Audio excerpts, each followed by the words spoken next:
Mga katangian ng isang tao na hindi mo dapat mahalin para maiwasan mo ang pagsisisi sa huli. Huwag kang magmahal ng isang lalaking nakikipagtigasan sa iyo, yung kaya kang tiisin kahit alam niyang nagtatampo ka or galit ka sa kanya. Huwag kang magmamahal ng lalaking galit din kapag galit ka. Huwag kang magmamahal ng lalaking minumura ka.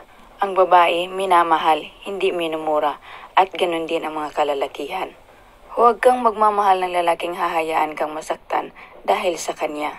Kapag naranasan mo na yung ganon, let go mo na. Dahil kung totoong mahal ka ng isang tao, hindi ka sasaktan.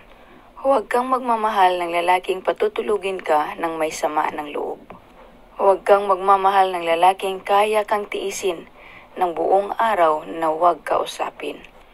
Huwag kang magmamahal ng lalaking kaunting problema lang ibibitawan ka na kaagad.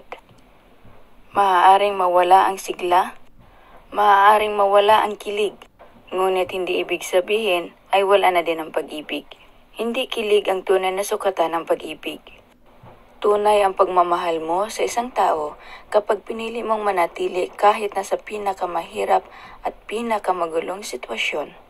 Sapagkat tungkulin ninyong damayan at samahan ang isa't isa sa pinakamahirap at pinakamabigat na laban sa mundo. Ang pagod ay napapawi pero ang pagsisisi ay hindi. Kung napapagod ka, magpahinga ka.